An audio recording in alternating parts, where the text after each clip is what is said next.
ঠিক আছে। দর্শক, আপনারা দেখছেন এই মুহূর্তে ডক্টর শফিকুর রহমান মাননীয় বিরোধী দলীয় নেতা এবং ঢাকা এবং শান্তিপূর্ণ পরিবেশে পরীক্ষা অনুষ্ঠিত হচ্ছে। পরীক্ষার্থীরা আত্মবিশ্বাসী হয়ে তারা পরীক্ষার হলে গিয়েছে। আমরা তাদের জন্য দোয়া করেছি, আল্লাহ যাতে সুস্থতার সাথে তাদেরকে পরীক্ষা দেওয়ার সুযোগ দেন এবং তারা যেন কাঙ্ক্ষিত ফলাফল লাভ করতে পারে। এদের মধ্য থেকেই আগামী দিনের বাংলাদেশ বের হয়ে আসবে ইনশাআল্লাহ। জাতিকে তারাই নেতৃত্ব দেবে। মেধার যত বিকাশ ঘটবে, জাতি তত এগিয়ে যাবে। আগামীতে আমরা আর রাজনীতিকে প্রাধান্য দিয়ে সরকার পরিচালিত হোক, দেশ পরিচালিত হোক, এটা চাই না। আমরা চাই মেধাকে প্রাধান্য দিয়ে।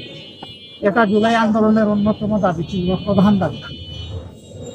আমরা সেই মেধাবীদের ম্যাচ দেখে এসেছি। আল্লাহ তাআলা তাদেরকে সাহায্য করুন, পরীক্ষায় সহজ হোক তাদের জন্য এবং কাঙ্ক্ষিত সফলতা তারা পাক।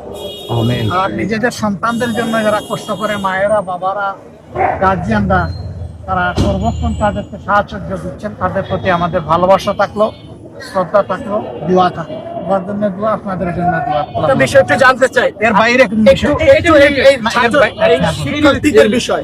আমরা দেখলাম চট্টগ্রামের ঘটনা এক ধরনের আধিপত্য বিস্তারের চেষ্টা করা হয়েছে, শক্তি প্রদর্শন করা হয়েছে। আসলে জুলাইয়ের যে আকাঙ্ক্ষা, সেখানে তো এই যে ছাত্র রাজনীতিতে আধিপত্য কিংবা অস্ত্রের ঝঞ্ঝানি, এটা আপনারা চাননি বা কেউই চায়নি। তো সেই জায়গায় নতুন করে ছাত্র রাজনীতিতে আবারও এইগুলো ফিরে আসছে কিনা? শক্তি প্রদর্শন এটা দুঃখজনক।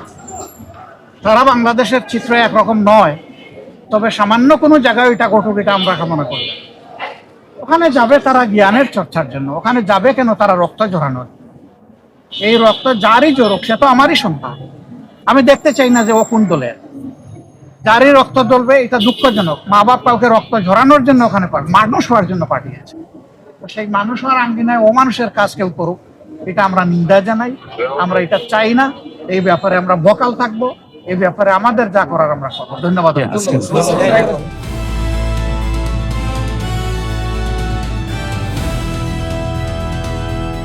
দিনাজপুর টিভি, মানুষের জীবনের কথা বলে।